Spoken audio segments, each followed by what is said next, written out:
It's your boy Matty McFresh coming at you with another Matt's Keto hack. So, what we're gonna do for dinner tonight is some meatloaf and some homemade mashed potatoes. Well, the potatoes part is gonna be for my family because, as we know on keto, we don't really want to have that because it's got way too many carbs for us. Now, usually with our meatloaf, we typically are gonna put ketchup, Worcestershire, things like that in there. And I'm going to show you a little hack that I do where we don't add that stuff and it still is really damn tasty. I mean, this stuff is off the hook. Like, it's like, damn. So, what we're going to do is we're going to take our ground beef like normal and put it into a mixing bowl here. And I've got the oven preheated to 400 degrees. All right, and I've got a pan right here that's oiled and ready to go. So I'm going to take what I'm going to do here. I'm going to stick it on there and stick it right in the oven. So, one of the things we're going to do, and this is kind of one of those things where it's like, depends on who you ask, right? How's the best way to do this?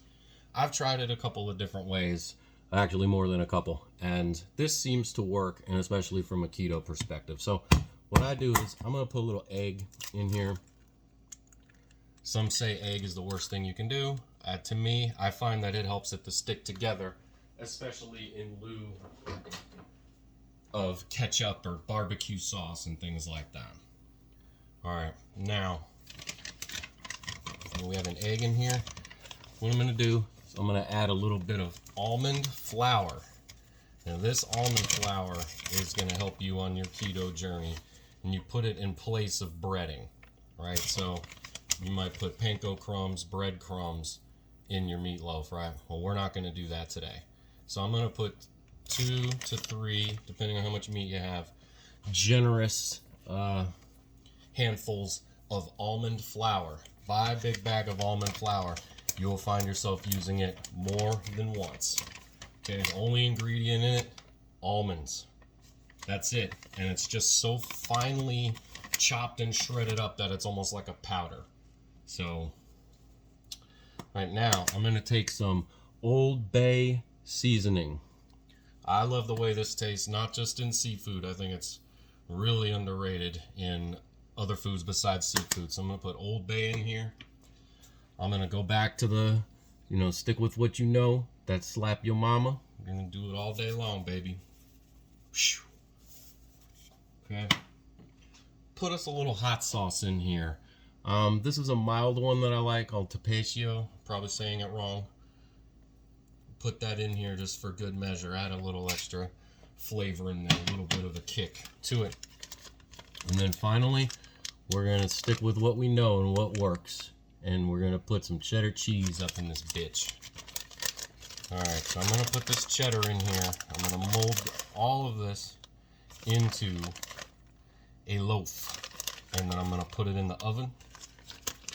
And then we're going to take it from there. So this has our our protein. It's got our healthy fats in it. I mean, this has everything that we want. And you may be thinking, well, what about the side? Because we can't do mashed potatoes. Well, this is why you keep the frozen broccoli, the frozen cauliflower. That's why you keep that in the oven for days like today. And they even make brands of cauliflower where they've mashed it up like potatoes. I think they're okay. I think they're pretty good. You add some butter and some salt in there, you're ready for action. They also have some where they chop it up really finely to where it's like a rice consistency. The cauliflower, that is. And it's pretty good. It's pretty good. So that's definitely what you can put on the side, and you'll be good to go with this. Okay, so here we are. We're staying keto friendly. They're not going to know the difference. And honestly, just have them put ketchup on at the end when it's on their plate. That's it. That's all you have to do with this.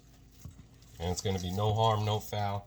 It's going to be plenty cheesy and plenty spicy and plenty good with all of the seasoning that we put into it. Okay, and you see this, it looks like it's sticking together pretty good. And you can feel it. You don't really need that ketchup and all that, you know, barbecue sauce, which is just loaded with sugar. Some of it's loaded with carbs. And it's just, you know, not about that life, you know what I'm saying? I mean, we don't need that. Right? We got to watch our figure. We got to feel good about ourselves. But, hell, I mean, we're still going to be eating meat. You know what I'm saying, dog?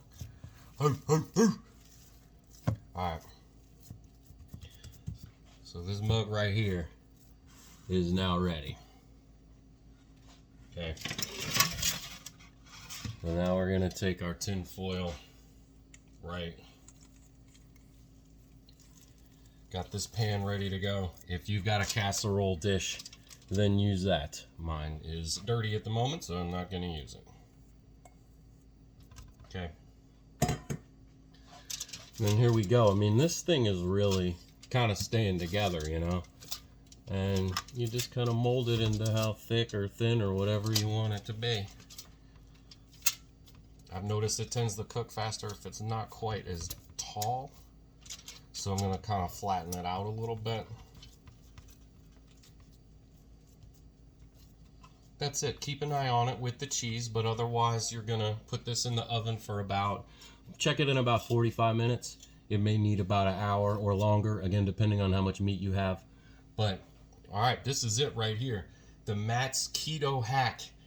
Keto meatloaf, sans ketchup, sans barbecue sauce, loaded with flavor though. Alright, I'll catch you all in a little bit. Alright, so while your meatloaf is cooking, why not make an espresso? So I got this little inexpensive Mr. Coffee Cafe Barista on here, and I got some espresso beans in here. Got them all ground up I should say. And we're going to do this now. What do we put in here on keto? Well, put a little bit of heavy whipping cream in there. Whether you're going to do this hot or cold. I'm going to do it cold because it's the summertime and because I'm in Charlotte, North Carolina, USA, and it gets pretty freaking hot here. So I'm going to do heavy whipping cream. Now, we have options as far as sugar-free. You may need to go to the nicer grocery store to find more options. I have found this Starbucks Zero Creamer, so 0 sugar, 0 carbs, caramel macchiato. This right here, wow. I mean, this is the bee's knees right here. This is, woo! I mean, good God almighty, right? They also have hazelnut latte, 0 added sugar. I mean, it's got, you know, let's check it out. Less than 1 carb, less than 1 sugar, 20 calories, right? That's the real deal. And your heavy whipping cream is gonna, if you like your coffee with cream in it, but the cream that you always used had too much sugar, too many carbs in it, this is gonna help you with that creaminess that you're missing with your coffee. Also, I wanted to show you, Walmart had this keto coffee for the K-Cup machine. This was actually on the clearance aisle. I don't know if it's still available. This is from the Rapid Fire company. And basically it has like instant coffee in it, some flavoring. It's got the medium chain triglycerides, or MCTs. This is what we see in our coconut oil and things like that. Very good on your keto diet. It also has a form of dried butter in it, right? So a grass-fed butter. So if you've done any research on keto, you know that one of the things that's recommended is you put butter in your coffee to get you that fat bomb early in the morning. I personally have tended to skip that, and it's worked for me, believe me. But always welcome to do that.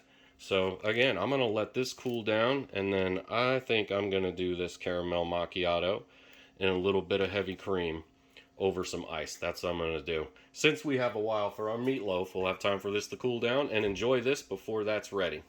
And one other thing I wanted to mention about your coffee that you're going to have on your keto diet is they got this 0 sugar ready whip if you really want to get bougie with it and put this on top of your caffeinated beverage.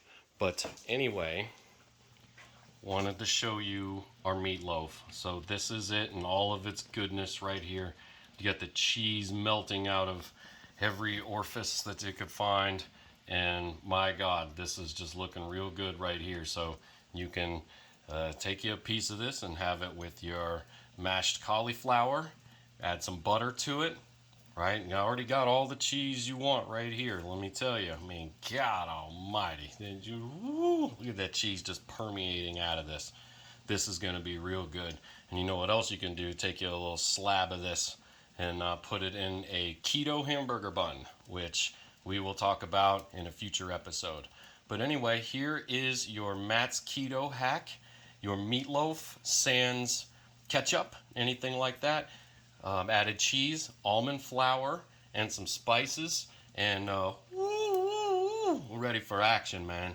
So hope you learned something. Definitely recommend this one, and hope you enjoy it. So until next time, bon appetit, bitches.